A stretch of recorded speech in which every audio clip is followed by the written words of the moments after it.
и Дени. Ще ви помоля тържествено със ставане на крака, да ги посрещнем залата за техния сватен ден. Мендел!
Я пристъпи, майка Монкова, да видиш какво добро иде.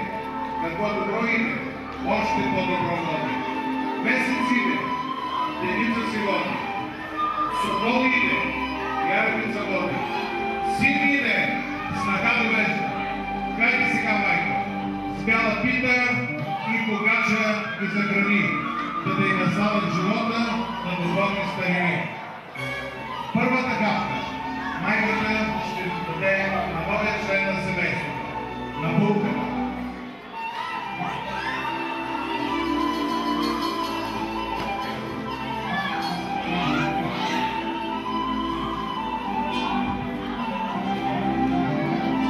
А втората капка, майката отчупи със същата щедрост и ще я даде на своя син.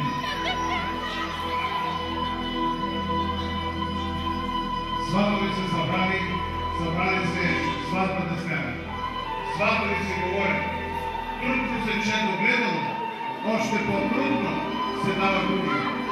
И още една прастара българска традиция. Младото семейство ще бъде запоено с руйно вино, червено вино, да се влее вените много сила, здраве и живот. Хайде свекър, дай чашата на сина. Той ще има задължението да е разделително равно, така както равно тук нататък ще делят с дени всички радости и мъки в своя живот. Ти, така че остане малко да може да разпие всичко. Давай, още може, стига. Това е по-равно. Сега дените трябва да изпие всичко това в чашата.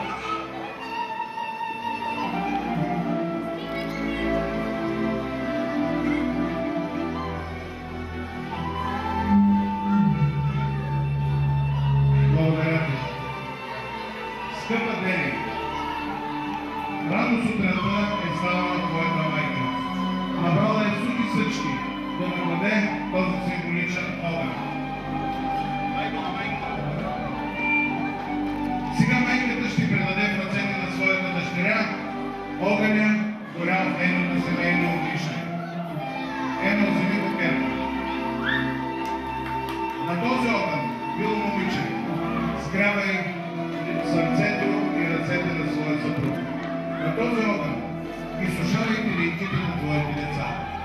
На този огън пресушавай сълзите си, ако внезапно прикнат очите някой ден.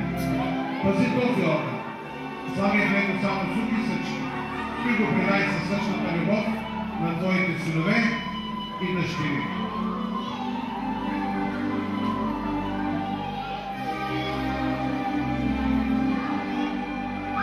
Българският народ е народ на дълговечен. Има много традиции, които спазва по сватби и кръщенията празници. И още една празна българска традиция. Малото семейство ще бъде закичено с китка здраве за здраве. Да сте здрави и самите, да са здрави вашите деца, да са здрави и вашите родители, да гледат внуци и правнуци. Родителите на булката ще закичат малото семейство с китка здраве. Майката ще закичи зета а бащата своята дъщеря. Заповядайте.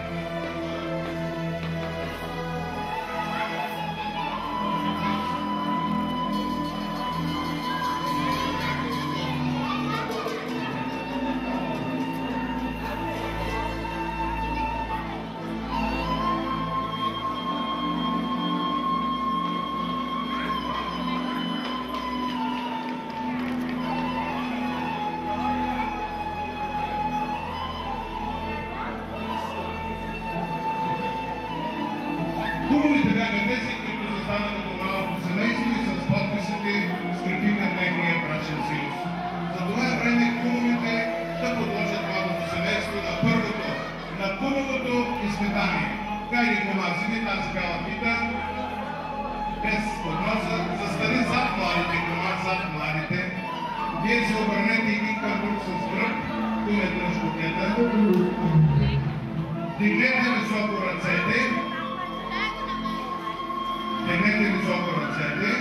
Ево, ти може малко да приклекнеш. Кума, вдигни високо питата. Ево, вдигни ръцете.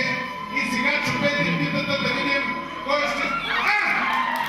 Както видяхте, Ево щупи по-голямото парче, нали? Няма значение кой какво парче е щупил. От тук нататък Ево твое грижата за семейството, защото няма такъв случай, в който жената да се грижи за семейството. Единствата са много рядко. Така че всички грижи за семейството ще бъдат върху теб, а всички радости ще си ги делите по-равно с ден. Честито ви пулсно кумува. Днес кумувате, много скоро закръщавате здрави, красиви, лудни, щастливи и усмихнати деца. Желая ви от все сърце днес, когато младото семейство сключи граждански брак 1 септември 2013 година. А сега ще говоря малко семейство и кумовете да вземат своето място за сватбената маса. Уважаеми родители, вие също можете да се седнете на местата. А кума да си подготвя сватбеното слово, защото без твоето слово сватбата не може да започне. Заповядайте на масата и имате време да мислите. Заповядайте. На всички на здраве, докато кума си подготви сватбеното слово и да открие официално сватбеното тържество. А сега с удоволствие искам да представя нашите гости по горна група Водани, които тази вечер ще се виждат за вашето страхотно настроение.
Уважаеми гости, всеки човек помни своя живот една родина, една майка, една любов.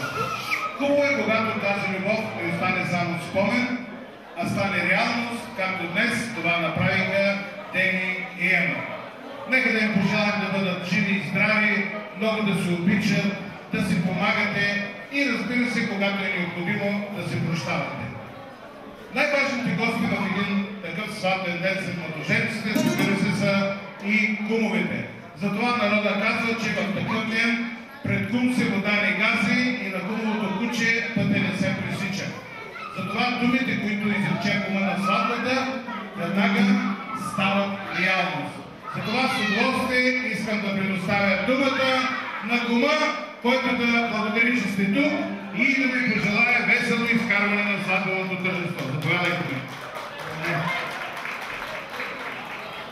Добър вечер на всички гости. Благодарим на младото семейство, което ни предложи нови. Нека да са живи и здрави и да бъдат щастливи и пожелаваме едно хубаво голямо семейство, да имат и хубави деца и радост. Курчил! Курчил! Точно така! Курчил! Кечурка!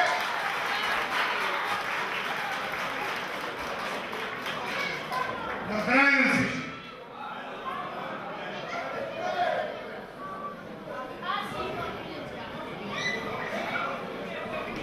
А сега, разбира се, понеже всяка сватба си има сценарий, но ние малко излязахме от сценария, времето започва вече да напредва. Искам да открием нашия дансинг. Разбира се, първи на дансинга трябва да дойдат най-красивите, най-хубавите, най-неотразимите, най-отсмихнатите. Разбира се, нашите младоженци Емо и Дени. Заповядайте на дансинга за вашия първи законен танц като семейство. Ето, точно тук долу.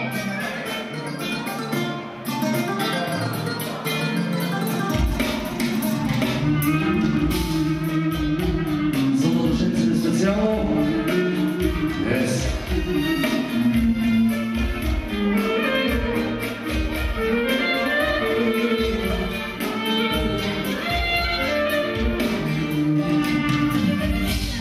Продигнах си живота, вървях назад и напред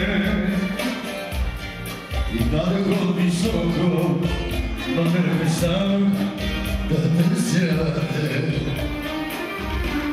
Сега пред мене ти стоиш, неверно нощите си, наявени вима.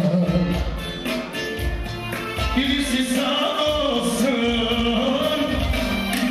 горена звезда си, която носи любов и светлина.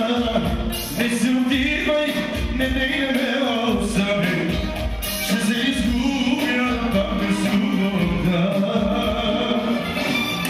Но ако само съм си, само съни си, не ме води, а погани ме и нежно се лови, да съм щастлив, лен съдия.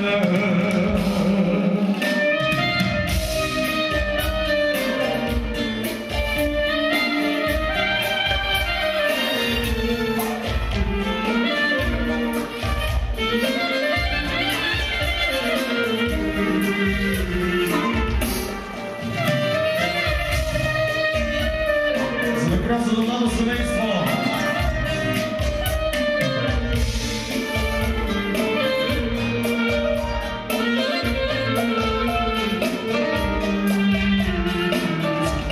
А сега, уважаеми гости, Горчино за младото семейство, не чухме! Вървях назад и напред, падах от високо, но не преставах да търсяте. Сега пред мене ти стоиш, не вярвам на очите ме.